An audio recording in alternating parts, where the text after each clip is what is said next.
তো তোমাদেরকে আমি গাছগুলো দেখাই। এখানে দেখো আমি কিছু গাছ লাগিয়ে রেখেছি। হ্যাঁ, এখানে আমি ধুম্বার গাছগুলো লাগিয়ে রেখেছি। এইখানে লাগানো আছে কিছু গাছ, তোমরা দেখতে পেয়েছো।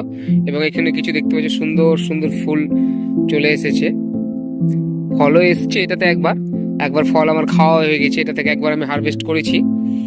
এখানে আমি কিছু শাক লাগিয়েছিলাম। এখানে আমরা যেটাকে আমরা লেলতার শাক বলি, সেটা লাগিয়েছিলাম। এখানে আমি লাল পুনকা লাগিয়েছিলাম, এতে পালং লাগানো আছে।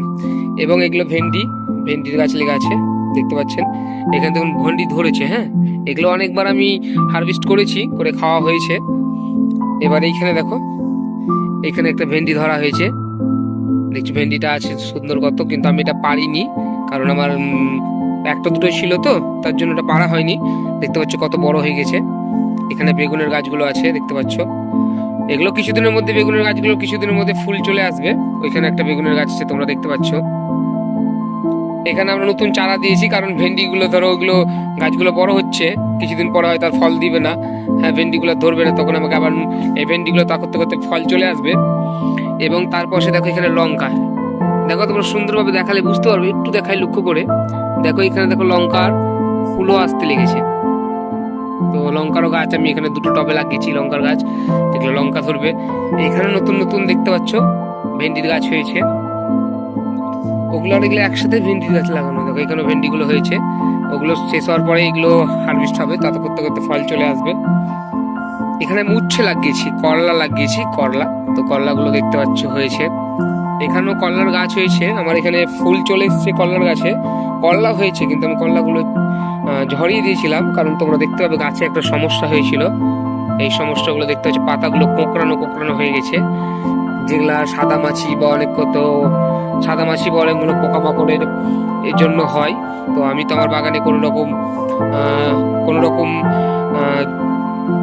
সার ইউজ করি না, কোনো রকম বিষাক্ত কীটনাশক ইউজ করি না, পুরোপুরি জৈব সার বা পুরোপুরি ন্যাচারাল দিয়ে ঠিক করার চেষ্টা করি। তাই একটু এটা সময় লাগছে। এটা কিভাবে ঠিক করেছি কোনো একদিন আলোচনা করব, কিভাবে ঠিক করছি। এখানে দেখতে পাচ্ছ তোমরা ছোট ছোট দেখো উচ্ছেগুলো এসছে, বুঝতে পারছো, ছোট ছোট উচ্ছেগুলো এসছে। এইখানে দেখো, তোমাকে দেখায় বড় উচ্ছে আছে, এই এই দেখো, আশা করি তোমরা বুঝতে পারছো উচ্ছেটা ধরেছে। এইখানেও একটা উচ্ছে আছে আমার, এই দেখো দেখতে উচ্ছেগুলো ধরেছে গাছে। এইটা শশার গাছ, এই গাছটা একবার শশা হয়ে গেছে। হ্যাঁ, এবার শশা হয়ে যাওয়ার পর আমি গাছটাকে কিছুটা ছেটে ছোট করে দিয়েছি, নতুন আবার গাছ লাগিয়েছি, সেগুলো হচ্ছে, দেখতে পাচ্ছ। এখানে কিন্তু অনেকগুলো ফুল এসেছিল, ফুল বা ছোট ছোট শশা এসেছিল। আমি সেগুলোকে প্রথমে ভেঙে ফেলে দিয়েছি, কারণ যে গাছটাকে বড় হোক, বাহানে ছড়িয়ে যাক, তারপরে তখন অনেক ফল হবে, অনেক ফুল হবে, এবং তখন বেশি সুবিধা হবে, ভালো হবে। এটাও দেখতে পাচ্ছ শশার গাছ লাগিয়েছি। আর এখানে আমি নতুন নতুন শশার গাছ আবার লাগিয়েছি নতুন করে, কারণ আমি চারাটা দেওয়ার পরে বৃষ্টি হওয়ার জন্য চারাটা আমার নষ্ট হয়ে গেছিলো, হয়নি। এবার আমরা এইদিকে দেখি, এখানে আমরা পুঁই শাক লাগিয়েছি, ঠিক আছে। এখানে দেখতে পাচ্ছেন ধনে পাতা, কিন্তু খুব ছোট ছোট ছোট খুব হয়ে আছে, অবশ্য ঘাস অনেকগুলো হয়ে আছে, আমি একদিন পরিষ্কার করেছি, আবার করতে হবে।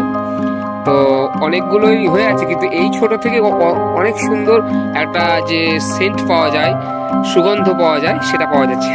এগুলোতে আমি নতুন চারা লাগিয়েছি। এখানে তোমরা দেখতে পাচ্ছ ছোট ছোট চারা বেরিয়েছে। হ্যাঁ, দেখতে পাচ্ছ, এখানে দেখো ছোট ছোট চারা বেরিয়েছে, কোনো একদিন দেখাবো এগুলোর ব্যাপারে। এখানে আমার কিছু পুঁইয়ের শাক লাগানো রয়েছে, এগুলো আমি নতুন করে লাগিয়েছিলাম, এগুলো একটু সমস্যা দেখা দিয়েছে। তো ওখানে আমি ট্রিটমেন্ট চলছে, আস্তে আস্তে ঠিক হয়ে যাবে। কি ট্রিটমেন্ট করছি সেটা পরে আমি তোমাদেরকে দেখাবো।